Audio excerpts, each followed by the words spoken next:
On May 16, 2011, the New York Times published an op-ed titled "The Long Overdue Palestinian State" by Mahmoud Abbas, president of the Palestinian National Authority. In that piece, Abbas called for the United Nations to formally recognize a Palestinian state based on the pre-1967 borders, regardless of negotiations with the State of Israel. The article appeared just a few days before Barack Obama's much-anticipated speech on the Arab Spring, in which the president also tried to jumpstart peace negotiations between Israel and the Palestinian Authority. To reach an agreement on a two-state solution, Obama declared, Israel must agree to return to the pre-1967 borders, modified only by mutually agreed land swaps. Now, neither Mr. Abbas nor Mr. Obama can explain how anyone could have recognized a United Nations-designated Palestinian state that Palestinian leaders and the Arab states themselves have rejected. Of the troubles in Ireland, the poet William Butler Yeats once wrote, "Great hatred, little room, maimed us at the start." In Palestine at the start, there was plenty of room, more than enough room, for a prosperous Jewish state and a prosperous Arab state.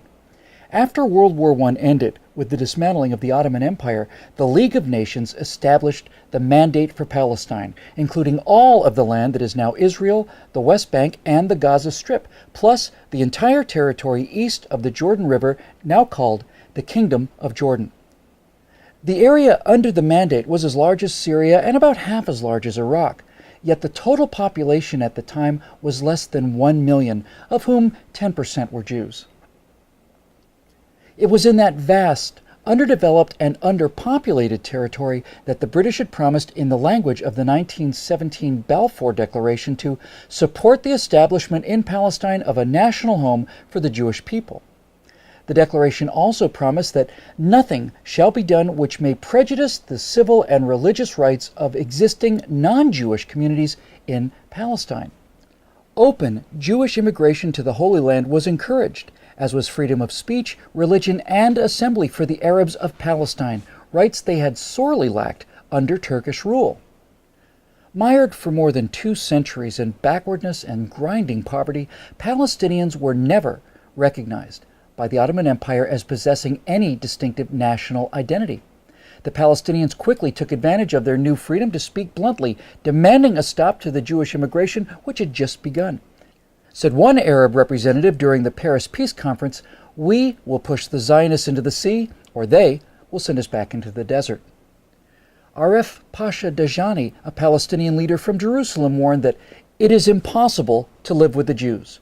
In all the countries where they are at present, they are not wanted because they always arrive to suck the blood of everybody. If the League of Nations will not listen to the appeal of the Arabs, this country will become a river of blood. Well, as promised, blood did flow when the Palestinian demand to end Jewish immigration was not granted. Jerusalem was the first flashpoint for regular Arab attacks on Jewish communities in April 1920. Palestinians from nearby towns poured into the old city. The Muslim mayor of Jerusalem and other notables worked up the crowd to launch a jihad against the Jews. "If we don't use force against the Zionists and against the Jews, we will never be rid of them," urged newspaper editor Arif al-Arif. The crowd shouted back, "We will drink the blood of the Jews," shouting Islamic slogans like "Muhammad's religion was born with the sword."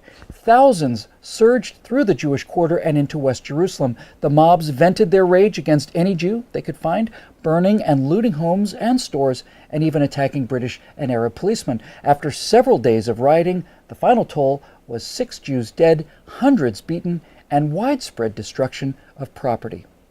What became known as the Nebi Musa riot was the opening shot in a 90-year war to reverse the Balfour Declaration. And things soon got worse as the Allies, to assuage the fears of Arab monarchs, separated the land east of the Jordan River out of the total area accessible to Jewish immigrants and created the Emirate of Transjordan. Reconciling the aspirations of Arabs and Jews became far more tenuous after the Balfour Declaration had to be carried out in the truncated area of Palestine from the Jordan River to the Mediterranean Sea.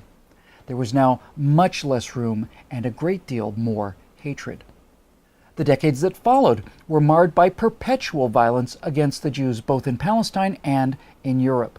The two were often linked. Under the leadership of the Grand Mufti and President of the Supreme Muslim Council, Haj Amin al-Husseini, the Arabs of Palestine waged an endless jihad against their Jewish neighbors. When the British sent a royal commission to investigate a solution, the Jews, represented by Chaim Weizmann, pressed for a partition of the territory into two states, even if the territory assigned to the Jews was the size of a tablecloth. The Peel Commission's final report, published in July 1937, proposed such a division. The Jews were offered an independent state in a small enclave along the seacoast from Tel Aviv to the north of the country, constituting about 20% of the remaining Mandate territory, while the Palestinian Arabs would get 80% for their own state. Desperate for any means to be able to bring in large numbers of the endangered European Jews, the Zionists reluctantly accepted the Commission's partition plan. Led by the Mufti, the Arabs rejected partition out of hand and pressed on with the armed revolt against the Mandate.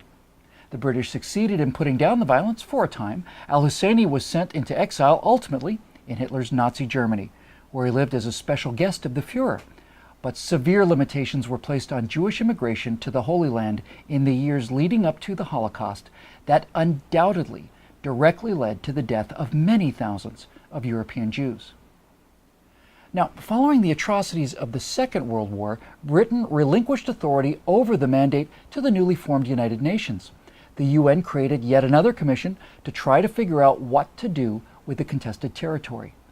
The United Nations Special Committee on Palestine recommended, by a vote of 7-3, yet another two-state solution, another partition plan to the General Assembly. This plan would have seen the territory divided almost equally between Jews and Arabs. Once again, the Zionists made public their acceptance of the proposal, and once again, Arab officials announced that any partition would be met with rivers of blood. Shortly after the UN vote, the 20-member Arab League sent their newly organized Arab Liberation Army against the Jews of Palestine. Elements of 5 regular Arab armies from Egypt, Jordan, Syria, Iraq, and Lebanon invaded Israel on May 15, 1948. Arab League Secretary General Abdul Rahman Azam vowed, "This will be a war of extermination and a momentous massacre, which will be spoken of like the Mongol massacres and the Crusades." But despite their overwhelming numbers and heated rhetoric, after a year of fighting, it was the Jewish state that had won a decisive victory. Based on the 1949 armistice lines, Israel's territory expanded by almost 40%. The Palestinian Arabs were the big losers.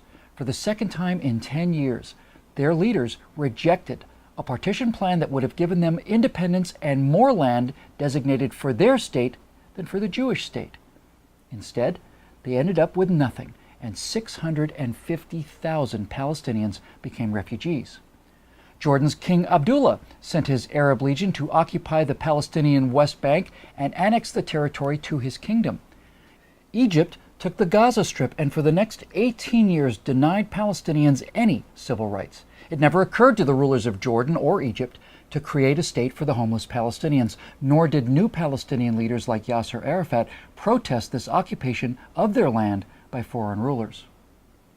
Now, 3 times in the past decade, Israeli prime ministers have offered Palestinian leaders an independent state, far more generous than anything Jordan and Egypt ever allowed when they controlled the West Bank and Gaza. At Camp David in 2000, Israeli Prime Minister Ehud Barak agreed to the border suggested by President Clinton that would have established a West Bank Gaza Palestinian state with some territorial adjustments and with the Palestinians getting East Jerusalem as their capital.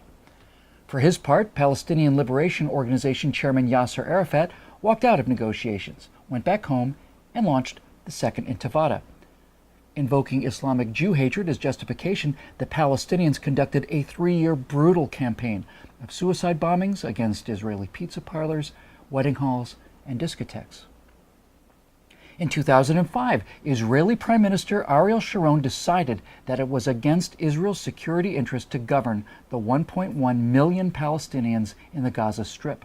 Sharon dismantled all of the Jewish settlements and pulled Israeli forces back across the 1967 borders between Israel and Gaza, without even any land swaps. As an added bonus, Israel left the Palestinians a thriving flour export industry to help jumpstart the local economy. the Palestinians' response to this generosity? Well, first they destroyed the donated greenhouses, and then they launched a war of missiles and rockets against civilian targets in Israel. In a September 2008 meeting in Jerusalem, then Israeli Prime Minister Ehud Olmert presented President Abbas with a detailed map of a future Palestinian state that, with land swaps, would constitute close to 100% of the territory of the West Bank and Gaza prior to the June 1967 war. Olmert also offered to divide Jerusalem, enabling the Palestinians to locate their capital in the eastern half of the city. Promising to come back the next day for further discussions, Abbas took Olmert's map to his Ramallah office, just a few miles outside Jerusalem, for his aides to study. But Abbas never returned with the map. This was the last time the Israeli and Palestinian leaders met. Many times over the last 63 years, both the international community and the State of Israel have offered the Arabs of Palestine their own state. Each time, these offers have been met by more violence against Jewish citizens. Neither President Abbas nor President Obama are ignorant of this fact. They simply both choose to ignore it. For Mr. Abbas, this refusal seems to be part of a consistent thread woven throughout the Arab war against the Jews. Mr. Obama's positions remain more mysterious.